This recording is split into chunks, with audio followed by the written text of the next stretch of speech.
ओम नमो भगवते वासुदेवाय। नमस्कार दोस्तों, आज की वीडियो में हम सुनेंगे बृहस्पतिवार की व्रत कथा। प्राचीन समय की बात है, भारत में एक राजा राज्य करता था। वह बड़ा प्रतापी और दानी था। वह नित्य मंदिर में भगवत दर्शन करने जाता और ब्राह्मण और गुरु की सेवा किया करता था। उसके द्वार से कोई भी याचक निराश होकर नहीं लौटता था, परंतु उसकी स्त्री बहुत ही मलिनता के साथ रहती थी। वह न व्रत रखती, न किसी को एक पैसा दान में देती थी। वह राजा को भी ऐसा करने को मना किया करती थी, परंतु राजा उसकी बात को नहीं मानते थे। एक दिन की बात है, रानी और दासियां घर पर थी। तब एक ब्राह्मण राजा के दरवाजे पर भिक्षा मांगने आए। वह ब्राह्मण कोई और नहीं, स्वयं बृहस्पति भगवान थे। उन्होंने कहा कि हे देवी, मुझे भिक्षा दे दो। तब रानी ने कहा, हे साधु महाराज, मैं इस दान और पुण्य से तंग आ गई हूँ। मेरे इस कार्य के लिए तो मेरे पतिदेव ही बहुत हैं। अब आप ऐसी कृपा करें कि सारा धन नष्ट हो जाए तथा मैं आराम से रह सकूं। साधु रूपी बृहस्पति देव ने कहा, हे देवी, तुम बड़ी विचित्र हो। धन और संतान से कोई दुखी नहीं होता है, इसको तो सभी चाहते हैं। पापी भी पुत्र और धन की इच्छा रखता है। अगर तुम्हारे पास अधिक धन है तो भोजन करवाओ, ब्राह्मणों को दान दो, कुंवारी कन्या का विवाह करवाओ, धन को शुभ कार्यों में खर्च करो, जिससे तुम्हारा काफी यश फैलेगा और स्वर्ग की भी प्राप्ति होगी। परंतु रानी साधु की इस बात से खुश नहीं। उसने कहा, मुझे ऐसी धन की आवश्यकता नहीं जिसको रखने संभालने मेरा सारा समय नष्ट हो जाए। तब साधु ने कहा, हे देवी, मैं जैसे तुम्हें बताता हूँ तुम वैसा ही करना। घर को गोबर से लीपना, अपने केशों को पीली मिट्टी से धोना, केशों को धोते समय स्नान करना, राजा से कहना हजामत करवाए, भोजन में मांस मदिरा खाना, यह सब कार्य तुम बृहस्पतिवार के दिन करना, तो तुम्हारा सारा धन नष्ट हो जाएगा। तब रानी ने इस प्रकार के कर्म करने प्रारंभ कर दिए। कार्य करते हुए केवल 3 बृहस्पतिवार ही बीते थे कि उनकी समस्त धन संपत्ति नष्ट हो गई। भोजन के लिए दोनों समय परिवार तरसने लगा। तब राजा ने कहा, तुम यहाँ पर रहो, मैं दूसरे देश को जाता हूँ, क्योंकि यहाँ पर सभी मनुष्य मुझे जानते हैं, इसलिए मैं यहाँ कोई कार्य नहीं कर सकता, मैं परदेश जा रहा हूँ। तब रानी ने कहा कि ठीक है। इस प्रकार राजा परदेश चला गया। अब दासी और रानी यहाँ किसी दिन भोजन मिलता, किसी दिन जल पीकर ही रह जाती। एक दिन रानी और दासी को 7 दिन बिना भोजन किए व्यतीत करना पड़ा। तब रानी ने कहा, पास ही के नगर में मेरी बहन रहती है, बड़ी धनवान है, तू उसके पास या 5 सेर भेजर मांग कर ले आ। दासी रानी की बहन के घर गई। उस दिन गुरुवार था। सभी लोग बृहस्पतिवार की कथा सुन रहे थे। तब दासी ने रानी की बहन से कहा कि हे रानी जी, मुझे आपकी बहन ने भेजा है, मुझे 5 सेर भेजर दे दो। लेकिन किसी ने कोई उत्तर नहीं दिया, क्योंकि वे लोग बृहस्पतिवार की कथा सुन रहे थे। जब रानी की बहन से दासी को कोई उत्तर नहीं मिला तो बड़ी दुखी हुई और रानी के घर पास आकर बोली कि रानी जी, आपकी बहन तो बहुत घमंडी है, वो छोटे लोग से बात भी नहीं करती। मैंने उससे कहा तो उसने कोई उत्तर नहीं दिया। तब रानी बोली, हे दासी, इसमें उसका कोई दोष नहीं है। जब बुरे दिन आते हैं तो कोई सहारा नहीं देता, अच्छे बुरे का पता विपत्ति में ही लगता है।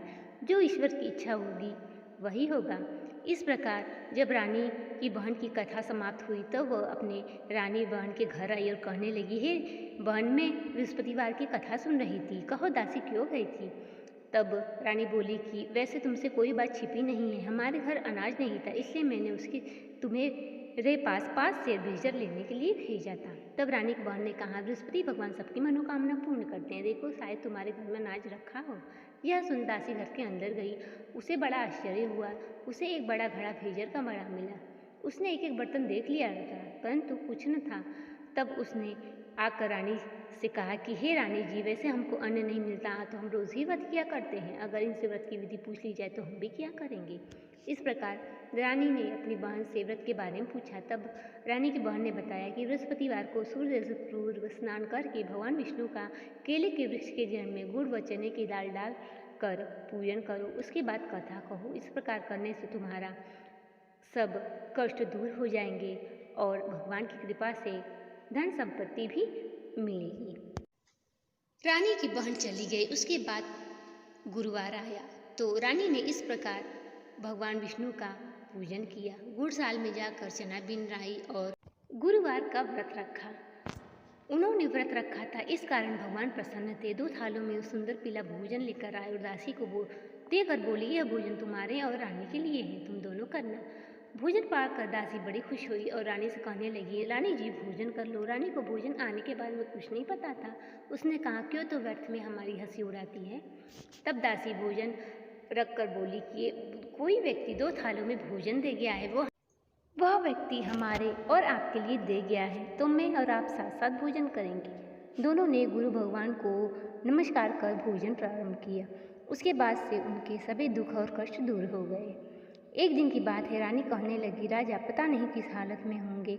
और रानी और दासी ने भगवान विष्णु से प्रार्थना की।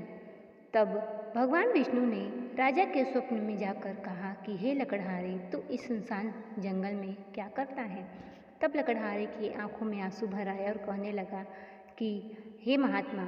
इस प्रकार कहकर उसने अपनी संपूर्ण कहानी सुना दी। तब भगवान साधु ने कहा कि तुम्हारी पत्नी ने बृहस्पति देव के प्रति अपराध किया था, इस कारण तुम्हारी यह दशा हुई। अब किसी बात की चिंता मत करो। तुम्हारी पत्नी ने बृहस्पतिवार का व्रत करना प्रारंभ कर दिया है। अब तुम भी बृहस्पतिवार के दिन गुड़ जल के लोटे में डालकर केले के वृक्ष में जड़ दो और कथा कहो, तुम्हारे सारे कष्ट दूर हो जाएंगे। इस प्रकार कहकर साधु देवता वहाँ से लोप हो गए। धीरे धीरे बृहस्पतिवार का अगला दिन आया तो राजा ने लकड़ी बेचकर गुड़ और चना लाकर बृहस्पतिवार की कथा कही, जिससे उनके सभी कष्ट दूर हो गए। इस प्रकार वह अगला बृहस्पतिवार का व्रत करना भूल गया, जिस कारण बृहस्पति भगवान नाराज हो गए। उसी दिन उस राज्य के राजा ने यज्ञ का आयोजन किया था और समस्त राष्ट्र में घोषणा करवा दी कि समस्त लोग मेरे यहाँ भोजन करने आए। कोई भी अपने घर में आग भी नहीं जलाएगा। जो इस बात को नहीं मानेगा उसकी फांसी की सजा दी जाएगी। इस प्रकार सभी वासी वहाँ पहुँचे और भोजन किया, लेकिन लकड़हारा कुछ देर से पहुँचा तो राजा उसको साथ अपने महल में लेकर आए। जब राजा लकड़हारे को भोजन करा रहे थे तो रानी की दृष्टि उस खूंटी पर पड़ी जिस पर उसका हार लटका हुआ। हार लटका दिखाई नहीं दिया। रानी को निश्चय हुआ, मेरा हार लकड़हारे ने चुरा लिया है। सैनिक बुलाकर उसे जेल में डलवा दिया गया। लकड़हारा दुखी होकर विचार करने लगा, न जाने कौन से पूर्व जन्म के कर्म से मुझे यह दुख प्राप्त हुआ है, और उसी साधु को याद करने लगा। तत्काल बृहस्पति भगवान साधु के रूप में प्रकट होकर कहने लगे, अरे लकड़हारे, तूने बृहस्पतिवार की व्रत की कथा नहीं कही, इस कारण भगवान नाराज हो गए। अब किसी बात की चिंता मत कर। जेल के द्वार पर तुझे 4 पैसे पड़े मेरे मिलेंगे, उनसे तू बृहस्पति भगवान का प्रसाद बांटना और कथा कहना, तेरे सभी कष्ट दूर हो जाएंगे। इस प्रकार अगला गुरुवार आया तो देर के द्वार पर उसे 4 पैसे पड़े मिले। उसने उनसे प्रसाद मंगवाकर प्रसाद बांटा और कथा कही।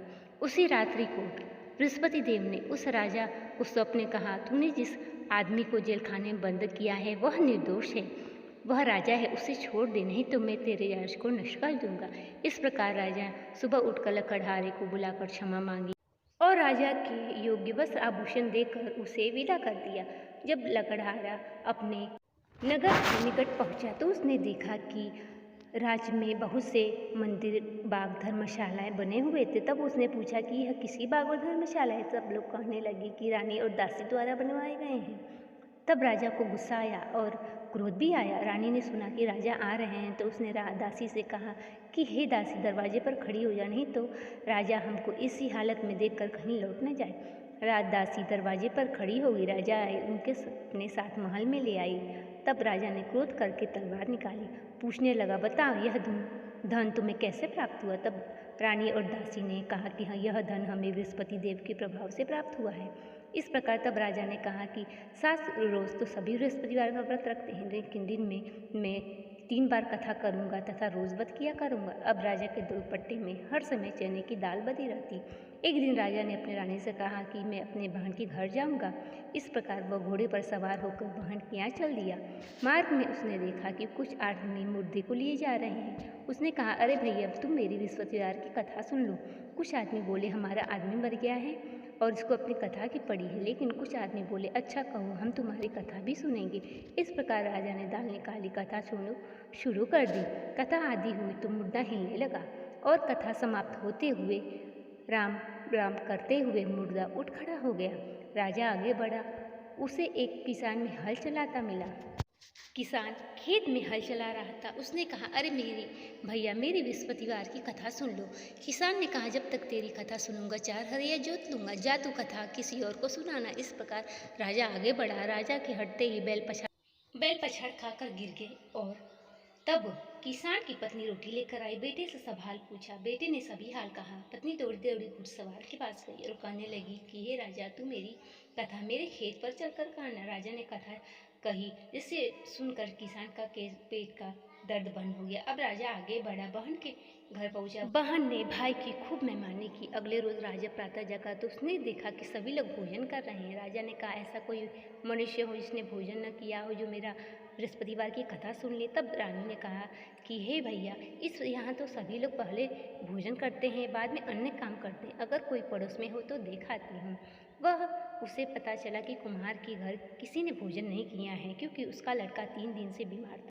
कुम्हार से कथा सुनने के लिए राजा की बहन ने कहा। कुम्हार तैयार हो गया। राजा ने कुम्हार के घर जाकर कथा कही, जिसको सुनकर उसका लड़का ठीक हो गया।